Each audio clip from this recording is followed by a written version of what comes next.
My best friend says I owe her everything I have, including my boyfriend. My best friend is too handsy with my boyfriend, and I think it's inappropriate.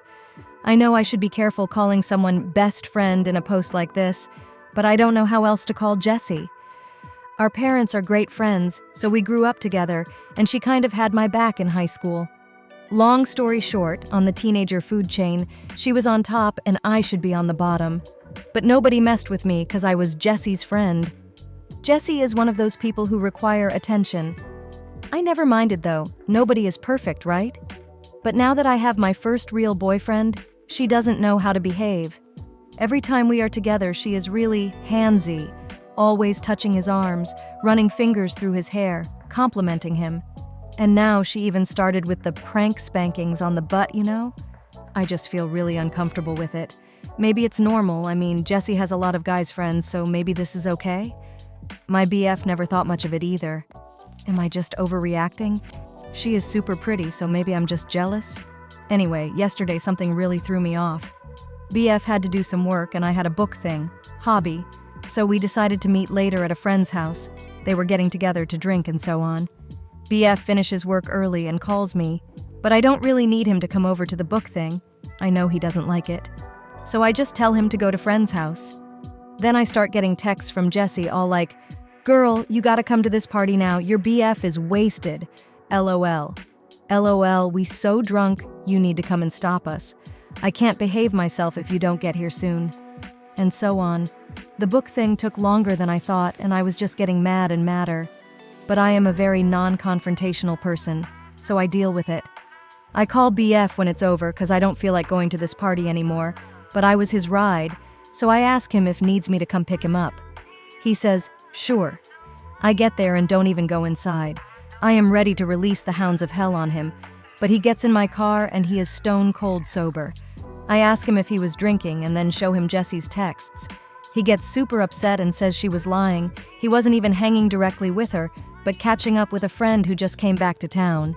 He says I should have texted him letting him know what she was saying, so he could confront her about it, since you don't ever seem to be able to give that girl some boundaries. His words. Now I'm thinking maybe I should talk to Jessie, but maybe she was just drunk and annoying me because she wanted me there. I don't know, I mean, this girl was really nice to me growing up when she could have been a bitch. I don't like how she behaves around him, but at the same time, I don't want it to look like I don't trust her. Is there a polite way of going about it? Or I should maybe wait and see if this happens again? Am I overreacting? Update.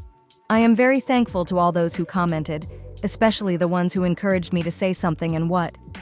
I don't like arguments, so those were very important to me. Thank you. Last night we were alone because she wanted me to help her choose clothes for an event. I was at her place, so I thought I should say something. I wanted to say something. I was very polite and just said that I knew she meant no harm, but I didn't feel good about it. So I asked her if she could tone it down. I should have said stop, but I guess I'm weak. She didn't really say anything mean, but her attitude was a bit off, I think. She was looking at me in a scornful kind of way, and the way she smiled once I was done talking. It just felt weird. She didn't say anything else but, okay, and we just moved on to choosing her clothes, and I left after. We were supposed to go get something to eat, but she said she was tired. I am not dumb, she was hurt. So I texted a common friend, more her friend than mine, and, without getting into details, I just told him that I talked to Jess about something that was important to me, but that I was afraid she may have gotten the wrong idea from it. The common friend said, "Look, I don't want to get involved, but you should watch it." I asked what he meant. He said, "Nothing, just watch it." A little while after that, he texts me back and says, "Changed my mind, I do want to get involved," and sends me a bunch of prints of texts going back and forth between him and Jessie. It basically starts with him asking her if the two of us had a fight, because I was worried. He was kind with his words, I don't mind him stepping in, and then just a non-stop stream of her being horrible. She says I had a big mouth and was judging her behavior because I'm a prude who doesn't know how to be around guys. How she taught me everything I know about having a life, and how dare I tell her what she can or cannot do, or how I should thank her for even having a boyfriend at all. Common friend actually called her out for being rude and no friend of mine. After the prince, he told me, "I'm done with her, I give up," and you should watch it. He also said it was okay if I told her I had the prints. I didn't, though. Didn't know what to say. I mean, she is not 100% wrong, but even though I know that, it really hurts to read those. This morning I wake up and see she texted me late at night. She says she knows Pete sent me the prints and she didn't mean to be rude, but it's ridiculous that I am jealous of her because if she wanted my BF, she could just have him. You want me to prove it? So I'm being silly and should drop it, is what she meant. She ends it with kisses and a joke. So I don't know if she was being playful, apologizing, threatening, or being pragmatical. I didn't answer her yet. I don't know what to say. Should I even say something, or should I just let it go? I wish I could talk to someone about this, but I am very private. I usually go to Jessie with these things. Help? Update. My boyfriend is having sex with her. A friend convinced some other friends to send me prints of text between themselves and either my BF or best friend. They are pretty clear. I confronted my BF. He looked lost, said he loves me, and it was just sex. He says Jessie kept throwing herself at him, teasing him, and he said he didn't like her, but I still wanted to hang. He said he just had sex with her to see if she would move on and leave him alone, and that it only happened a couple of times. Says he won't do it anymore. He doesn't even like her. He loves me, asking me to please forgive him. From the texts, once I finally made it through them all, I think that Jessie went to the party, where me and BF met, 'cause she wanted to hook up with him. She had it bad for him, but he didn't feel the same way. She was trying to get him to break up with me, and then to get me to break up with him. It worked. As of yesterday, he is a single man. In some of those texts, they are talking about some of the hookups. I feel like throwing up. I blocked him, 'cause he was still trying to get in touch. I ghosted her, but she just sent me a message saying she just heard what happened and, you know, this was probably for the best, right? And I feel like fucking screaming. I don't know if this is an update or just me venting. Thanks for listening either way. Final update. I said I'd come back if anything relevant happened. Ex-BF kept trying to get in touch through common friends. They kept asking me to unblock him and at least hear him out, 'cause he was really sorry. He loved me. He was a mess. He didn't mean to. Someone even went as far as to ask me if I was really sure it happened. They offered to send me prints of texts where he was talking about me, so I'd see how he always had great things to say and how much he cared. But I've had it with the print screen drama for life, and said no. To the ones who insisted, I told them I wasn't unblocking him, had nothing to say or hear, and if they kept pushing me, I'd block them too. I ran into EXBF at this book thing I go to often, hobby of mine. Maybe I'm being presumptuous, but I think he went there for me. He didn't really have any business there, but I'm just speculating really. He asked if I had a few minutes for coffee. I said I was late. Lie. He walked me to my car. He looked so good, smelled great. He was so sweet. Was even wearing his hair the way I like it. I felt horrible 'cause even after everything, I still like him. He apologized some more, said he knew I needed time and space, but asked if I'd consider giving him another chance 'cause he would wait for me.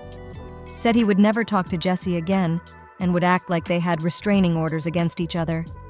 And I just found it really funny how everything he was saying required me trusting him, which I don't. So I told him I wasn't interested anymore and he should move on. I wish I said something snappier or wittier, but I had nothing. This was Saturday. I haven't heard from him or friends since. I think that was that. Jessie also kept trying to talk to me.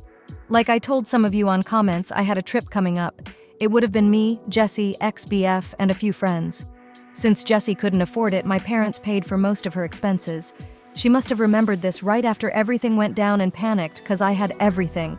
Vouchers, confirmations, emails, credit card info. She went crazy, even showed up at my place. I wasn't home and my roommate told her to fuck off. Exact words. I didn't block her at first, 'cause I admit I was having some fun watching her despair. I talked to my mom and she was amazing. Told me I should cancel everything even if it costed us money. It was fine. So I did. And for one last bit of print screen drama, I printed all the emails I got confirming cancellations and sent those to Jessie with the word bye before blocking her. My roommate has been amazing. We were never really close and now I don't even know why. She canceled plans with her friends to stay with me and invited me to go out with them next weekend. A few of you suggested I see a therapist, and I did yesterday. I really liked it. It was just one appointment, and I mostly just talked, but it felt good. She gave me homework. She talked a little about unhealthy and abusive relationships and asked me to think about my friendship with Jessie and try to point what was healthy and what was unhealthy about it. Made me realize she was never really my friend. She was taking advantage of me for years, and she even had me thanking her for it. Therapist also told me about this saying, I think that's what it is, called the narcissist's prayer, which goes something like, that didn't happen. If it did, it wasn't my fault. If it was, I didn't mean it. And if I did, then you deserved it. Which is totally how Jessie is handling this whole thing now. So good riddance indeed. And a final piece of gossip. Pete talked to me yesterday. He is checking up sometimes. He's a good guy. Again, he is gay, in case someone is still thinking this might turn into a romantic comedy. He said Jessie was super sure that since I broke things off, she and Dean would hook up right away. But apparently he doesn't have the same plans, and that freaked her out over the weekend. Pete says he really is a mess and went out drinking hard 4 nights in a row to the point he had to be carried home by his pals. And yesterday, they all went out for lunch at this burger place.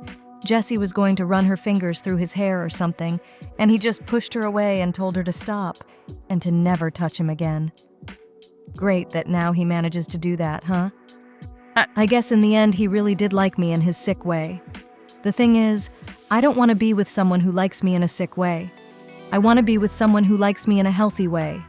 I deserve that. I am also thinking about taking the money I got back from the trip to go somewhere else by myself. Haven't decided though. Anyway, this will be the final update on this, since it is unlikely that I will have anything new to add. Now I think I just need time to heal and let go, you know?